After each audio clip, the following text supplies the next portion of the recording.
And here we are, welcome back. Episode 2 of Riven. And I am fixing my sound. I think that's okay.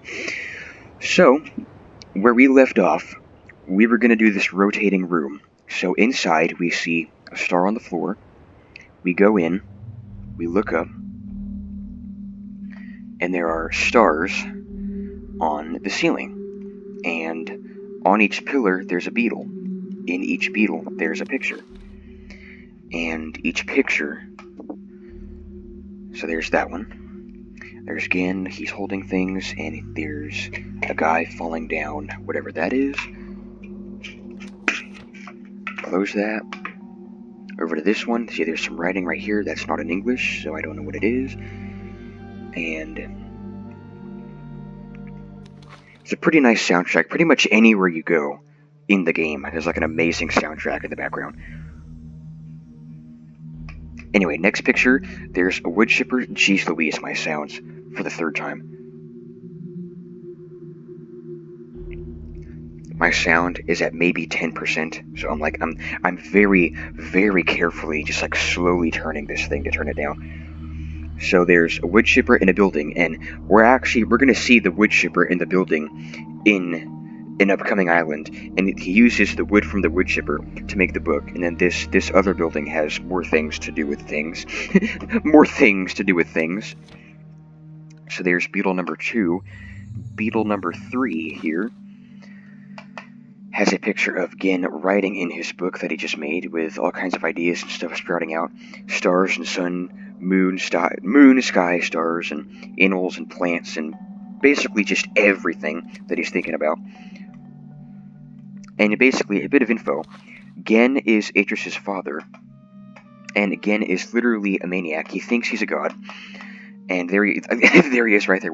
Like explains what I said. He thinks he's a god, because there he is. Like all big and tall and huge and bright and everything. Then there's all the people quote unquote worshipping him. There's a star right there. All of that. I think he's floating or something. And here is the last beetle. And it is, or no, wait, that's all of them actually. I could have sworn there was a fifth one, was there not? Yeah, this one. Of all these people doing all kinds of things, then there's Gen's face. And yeah. What the heck? Whoops. Went too fast. So, where's the continue? Resume. Okay, why is it like the fourth one? Usually in like main menu screens, resume or continue is the first one, not new game. Like the game wants you, like the game is encouraging you to give up or some crap. So we see these weird doors that prevent us from going across that bridge and going into that gold dome up close and personal.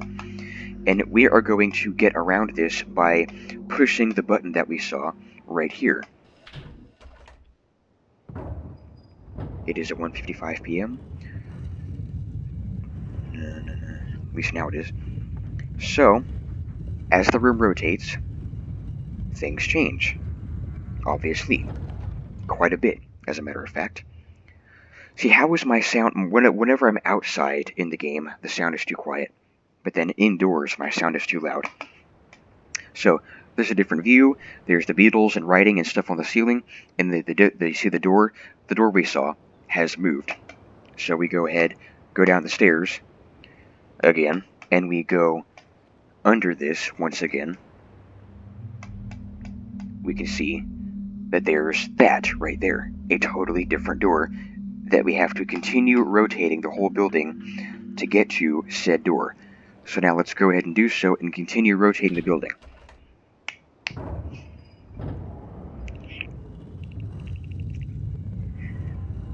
What?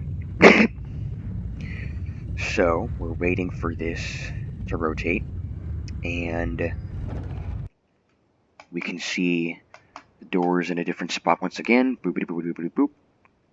Once again, nice and fast, because we've already seen this in the previous episode. Little Easter egg right there, there's kids. And we can now go into it this time, and we can see once again, door, Gold's Dome, and so that means we have to keep rotating this I think 2 more times, I want to say. Let's skip the animation. Find out, because it wasn't that one. And so, once again, pretty sure it works now. We're pretty sure it's the right one now. So, yes, it is. So here we are in a totally different room, and we see this thing right here. And here's the snow cone shaped device I talked about. And we need to put the steam to this thing. Because if we crank that, the steam now goes to the snow cone device, and it now functions normally. So once again, there's this button, but there's also a switch right here, and this switch opens up those different doors that we saw. So there it is, opening up the door in the background. And wait for that to open, then we press the button.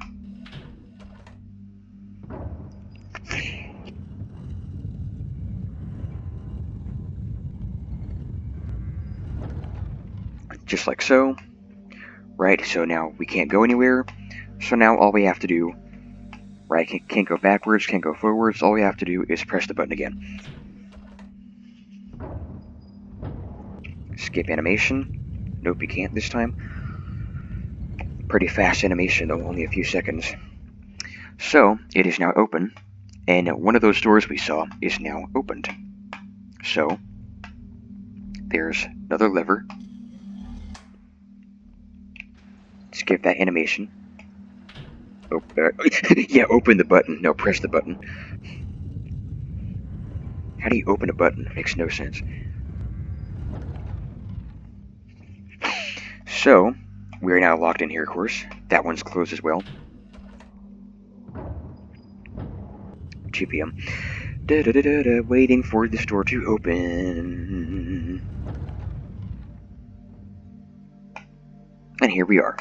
And we are now back outside. So now, all we have to do is rotate the building from the original place a couple more times. So there's once and twice. And now we have opened up this door, and we can now go across the bridge and see the Gold's Dome up close and personal. So, and also there's a button here, don't press it yet.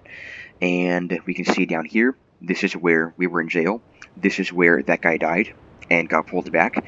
And that's where the second guy came in and locked that thing and ran off with my book. Jeez. So here's what's inside, at least the bottom of the Gold's Dome.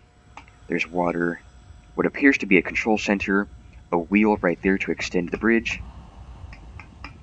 Go ahead, go down. Right.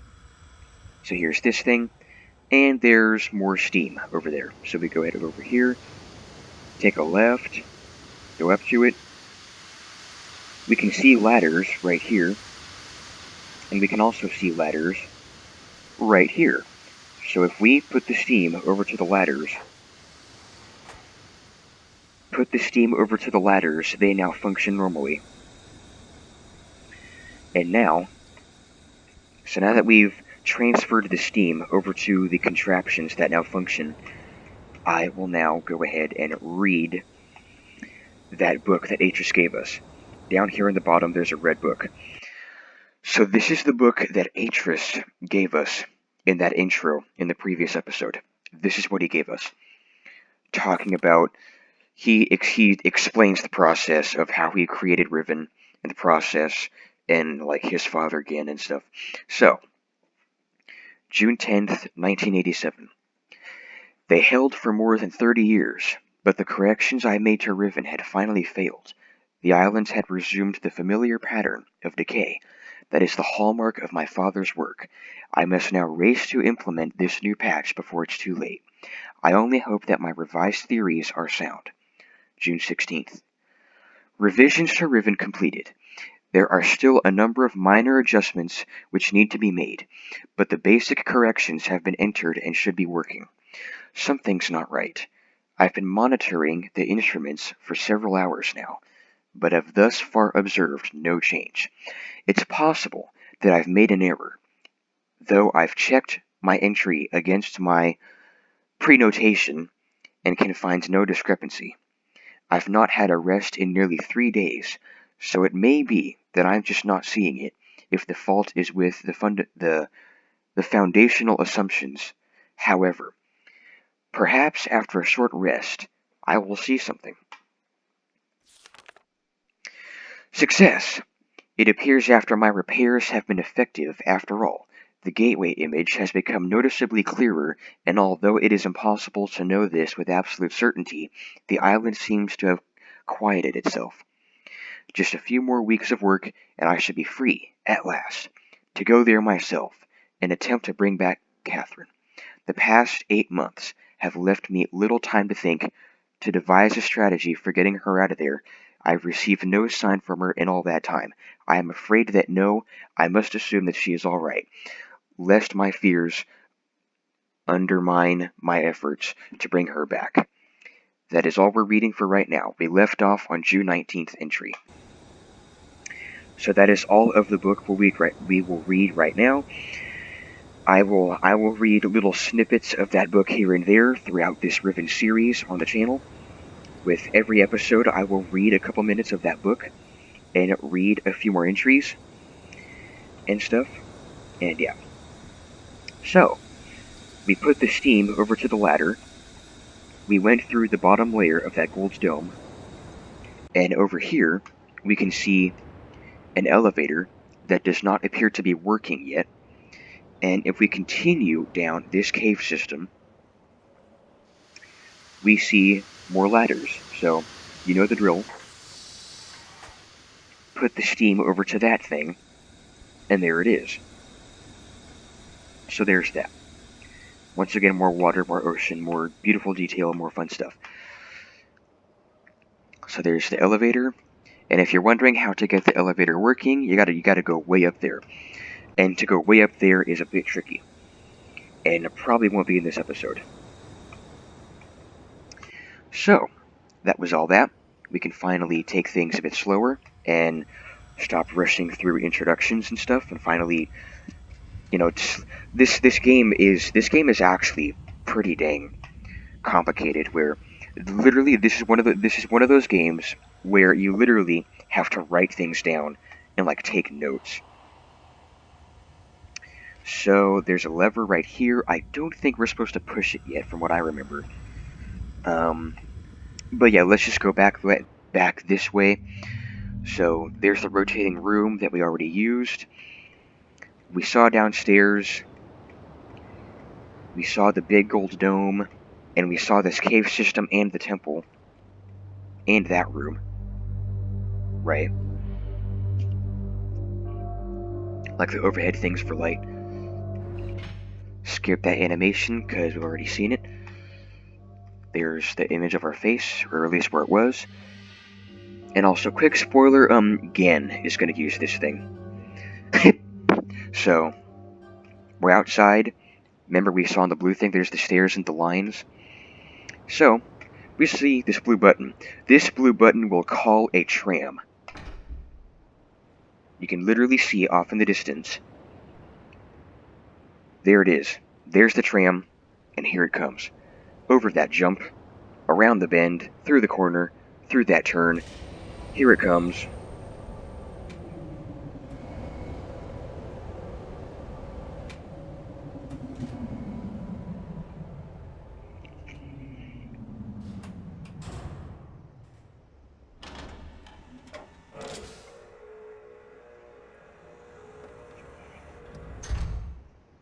Wow, I mean, just think about all the audio files and all of the images and all of the animations put together, and then you have to like overlapse that with the audio files and put all that stuff together, make this great big animation with sound, and then do that for each and every animation. Tons of animations in the game with the audio files and stuff. So we also now go into this tram that we just watched come this way. So, we have a seat. We fly this sucker by turning it around. Alright, there it is. Door just came up. Rotating. And there we are. And now, We put this thing at full throttle, and you're gonna frickin' love this. This is awesome.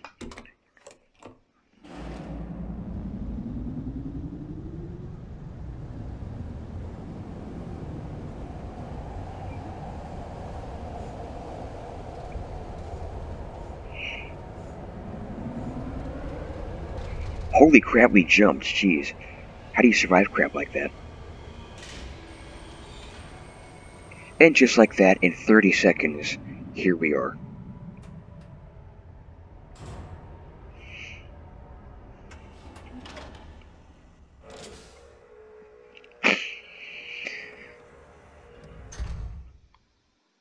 And here I now introduce to you island number 2. This tram took us to the second island, right? That's where it came from. Here's the second island, right? You having a look around. Looks pretty neat and everything. Now, once you get to the second island, things get pretty darn interesting. You look to your right. Ooh, what's that? What's that thing? Let's touch it.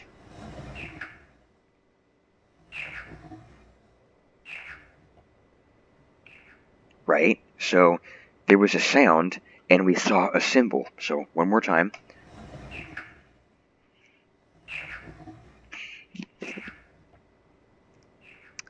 This is where the Dunny number system comes into play. Right now, in the Dunny number system, this number right here is 2. That number right there in the Dunny number system is 2. And I'll show you how I know in a future episode. So, there's our big old tram. There's the frog noise with number 2 on it. And that definitely means something right there, I'll tell you that right now. And also a fun thing, head up the stairs and turn around. Literally, it's a frog. The shape of it is a frog, and the eye of the frog is where the thing that makes the thing that makes the frog noise is where the eye of the frog is. So it's really trying to give you hints like, hey, frog, just frog. And number 2. So head up these stairs, all kinds of lanterns and fun stuff.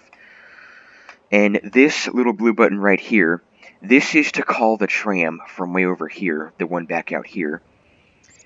And we can see that there is a way down here and a way up there. And this is where I will leave this episode off.